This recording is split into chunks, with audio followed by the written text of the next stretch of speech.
एक वक्त आता है बचपन का, फिर जवानी।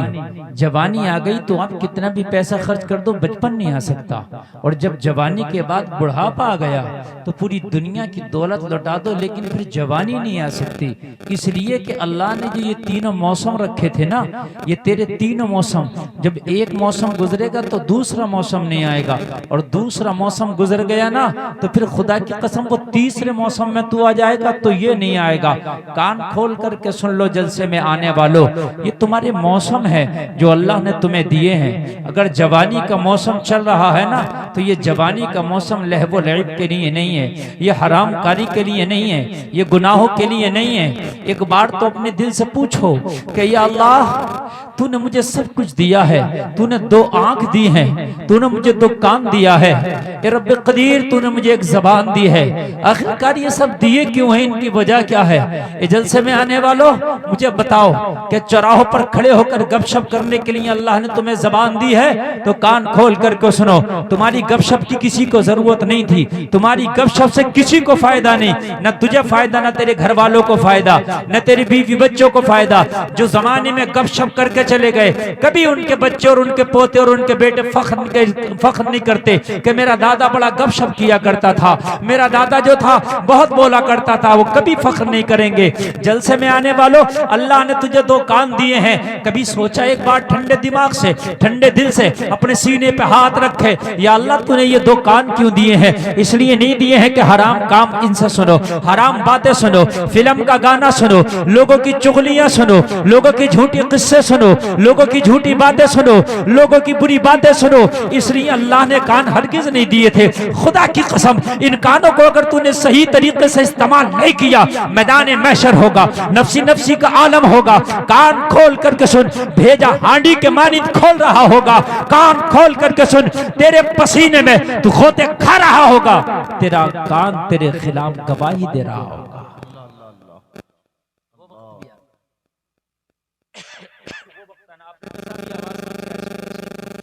ये वक्त भी आना है, ये कान हमारे खिलाफ गवाही देगा, हमारा कान हमारे खिलाफ।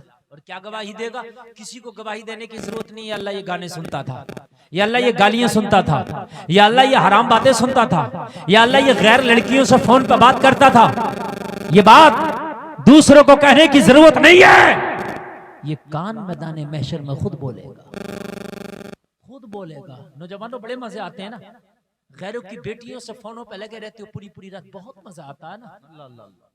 जिंदगी गुजर रही है इसी काम में, बहुत अच्छा लगता है ना फ्रेंडशिप करने में। और फिर गाने लगाते हो और फिर गाने सुनते हो, बहुत मजा आता है ना। खुदा की कसम ये किसी को कहने की जरूरत नहीं, सिर्फ ये कान ही तेरे लिए गवाही देने के लिए काफी है। ये बोलेंगे या अल्लाह तूने जो इसको ये कान दिए था ना, इससे इसने ये काम किया था, ये सुना था। जरा मुझे बताएं क्या होगा? फिर ये आंखें गवाही देंगी, फिर ये आंखें गवाही देंगी कि मौला इसके जरिए से इसने फिल्मों को देखा था, इसके जरिए से इसने हराम कामों को देखा था, इसके जरिए से इसने बुरे कामों को देखा था। या अल्लाह दूसरी की गैर बेटियों को, गैरों की बेटियों को देखता था, वो बातें ये इन आंखों से देखता था जो शरीयत में तूने हराम करार दिया था। ये आंखें हमारे खिलाफ गवाही दे रही होंगी, इसके खिलाफ कयामत में उसके कान बोले, जिसके खिलाफ कयामत में उसकी आंखें बोले, जिसके खिलाफ कयामत में उसकी जबान बोले, जिसके खिलाफ उस हिसाब वाले दिन उसके पैर बोले, जिसके खिलाफ हिसाब वाले दिन उसके हाथ बोले, तो दूसरे की गवाही की तो जरूरत रही नहीं जाती। खुद के अपने आज़ा इतने खिलाफ गवाही दे चुके होंगे कि जहन्नम में जाने के लिए ये गवाहियां काफी हो गई होंगी, बस काफी हो गई। जहन्नम में जाने के लिए ये गवाहियां मुकम्मल हो गई होंगी। जैसे माने वालों क्या करोगे उस दिन? नेकियां लोगों से मांगते फिरोगे, जाओगे सबके पास के काश कुछ दे दो, तो कोई तुझे एक टूटी नेकी देने के लिए तैयार नहीं होगा।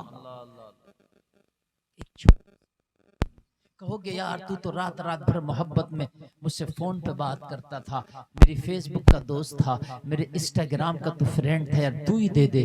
खुदा की कसम कोई तुझे एक छोटी सी नेकी देने तैयार नहीं होगा। हाय अब क्या हुआ, अब क्या हुआ? करीम मुस्तफ़ा की बारगाह में शर्म की वजह से नहीं जा सकोगे, क्या कहोगे जाके? आका फरमाएंगे तुझे कान दिए थे इसलिए कि हराम नगमात को सुनना। अल्लाह, कितने फिल्म के ए ऑपरेटर साहब मजा नहीं आ रहा तुम्हारे मैक में, थोड़ा आवाज ऐसा रखिए कि मुझे आवाज अच्छा लगे, थोड़ा सा इसका बेस बढ़ाइए और थोड़ा इसका रिपीट बढ़ाइए।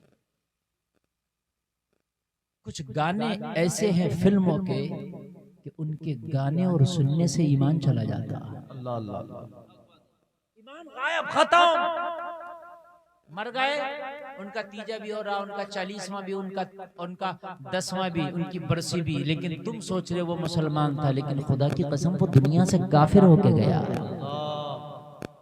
कितने भी कुरान पढ़ लो उसके लिए, कुछ कर लो, कुछ नहीं होगा। अब तुमसे मैं पूछूं कि बताओ वो कुफरिया गाने कौन से हैं, तो मेरा यकीन है कि तुम नहीं बता सकते, क्योंकि तुम वो आलिम ही जान सकता है।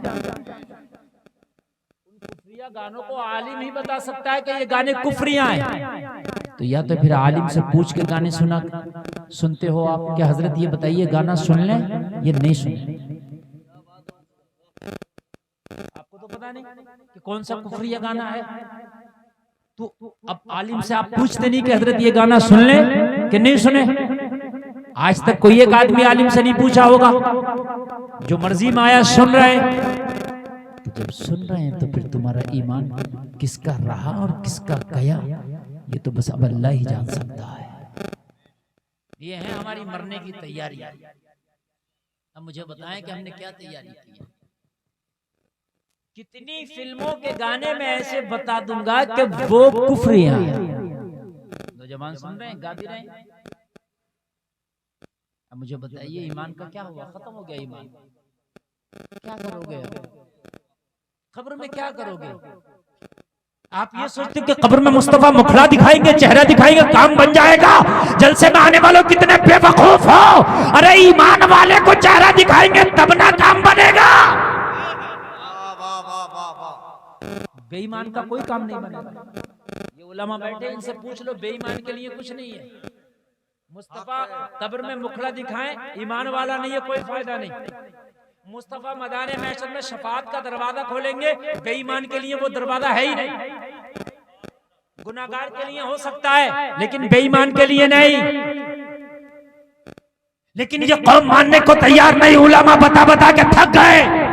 लेकिन हमने भी कसम खाई है, जिंदगी भर बताते रहेंगे ताकि कयामत में ये ना कह दो मौलवी बता के न गया था। आप सुने या ना सुने, हमारा काम बताने का, हम बताएंगे। आप 4 लोग भी जलसे में रहेंगे तब भी बताएंगे, नहीं रहेंगे तब भी बताएंगे। वाह वाह वाह, बड़ा अफसोस होता है। गानों में ईमान दे दिए तुमने, आपसी गुफ्तगू में ईमान दे दिए तुमने।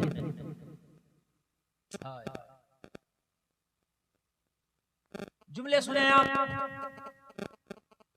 अभी मैं आपके इलाके में तकरीर करने आया चंद दिन पहले, जहां पर मिंबर रसूल बना और जहां पर उलमा की तकरीरें हुई, वहां पर लड़कियों के डांस कराए गए। मैंने मना किया, मैंने मना किया, समझाया। तो बाद में लोगों ने ये कहा मौलवी साहब को जो कह रहे हैं कहने दो, हमें वही करना जो हमारे दिल में है। अगर क़यामत के दिन अल्लाह ने कह दिया तुम चीख रहे हो, चीखने दो, मुझे वही करना जो मैंने ठान लिया है। अरे वाह, क्या होगा मुझे बताएं जरा, क्या होगा? ये जुमले थे लोगों के।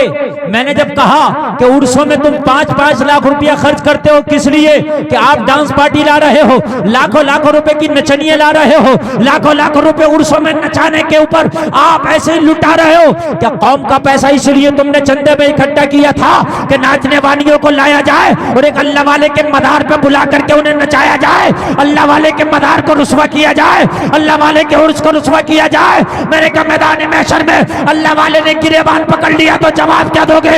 अल्लाह वाले ने सवाल कर लिया तो जवाब क्या दोगे? जलसे में आने वालों, कमेटी वालों का बयान था, मौलाना जो कह रहे कहने दो, हमें वही करना जो हमारे दिल में है। मैंने ये कहा था उर्स में नाचने वालियों को ना बुलाओ, उर्स में गाने ना गवाओ, उर्स में लड़कियों को ना नचवाओ। हाँ हाँ, अगर आपको उर्स में करना है, आपने कमेटी वालों ने चंदा इकट्ठा कर लिया है, तो देखो तुम्हारी बस्ती में या आसपास में कोई गरीब जवान लड़की है जिसके बाप पे इतना पैसा नहीं कि वो उसका निकाह कर सके, तो उसकी कमेटी वाले उन गरीब बच्चियों को तलाश करें और तलाश करके उनके बापों से कहे इनके रिश्ते कर दो। जब उर्स आएगा तो उर्स कमेटी इनकी शादी का पूरा खर्चा उठा लेगी।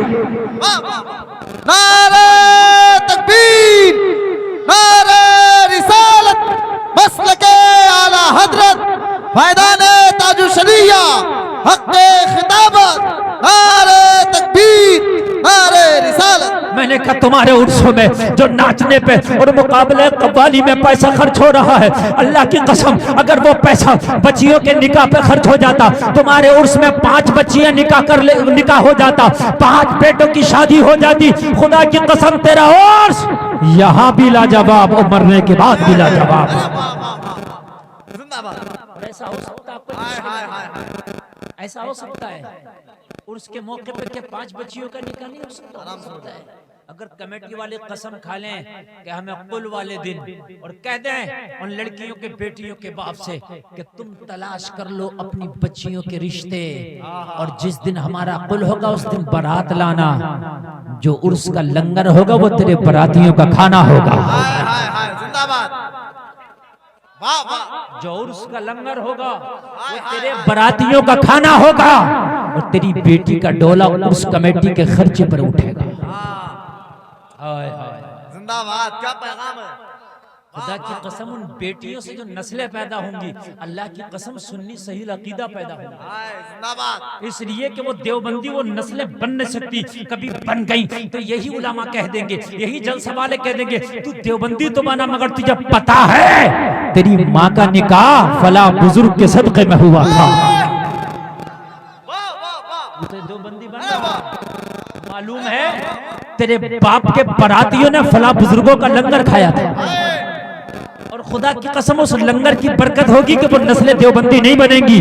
मगर जलसे में आने वालों, ये अलमिया है और ये तल्ख हकीकत है कि आज सुन्नियों की बच्चे देवबंदी बनते चले जा रहे हैं।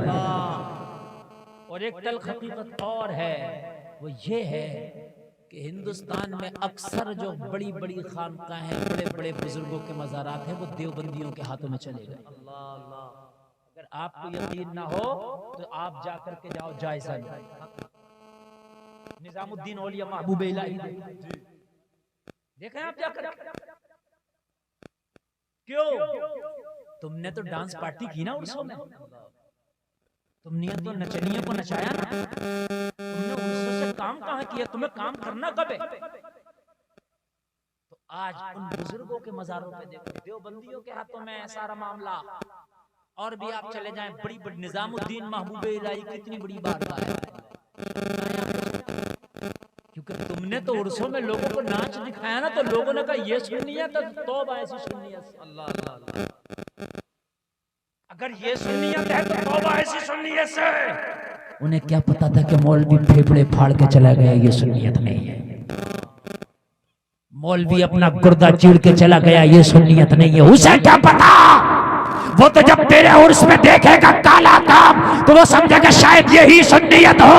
जलसा में आने वालों, इन उर्सों को पाक करो, इन उर्सों को हराम खारी के अड्डे ना बनाओ, इन उर्सों को खुदा की कसम हराम खारी के अड्डे ना बनाओ। एक बहुत कड़वा जुमला मैं बोल रहा हूँ,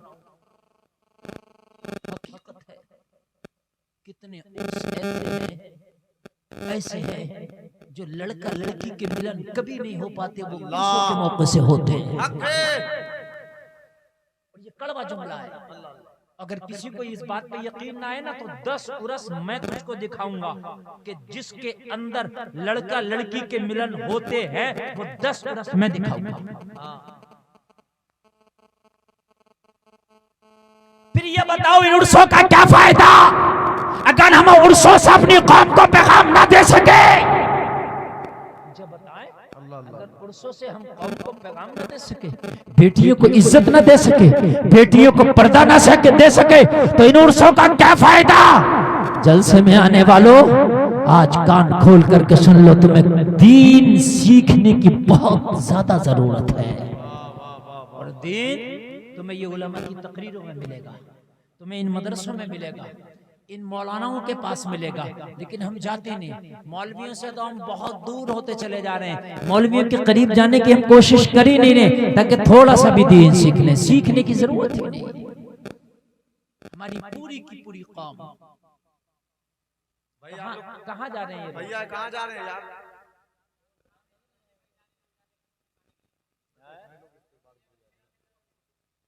ये असल में ये स्टेज वाले लोग ही माहौल खराब करते हैं। सबसे ज्यादा जो माहौल खराब करते हैं कमेटी वाले करते हैं। जब इन कमेटी वालों को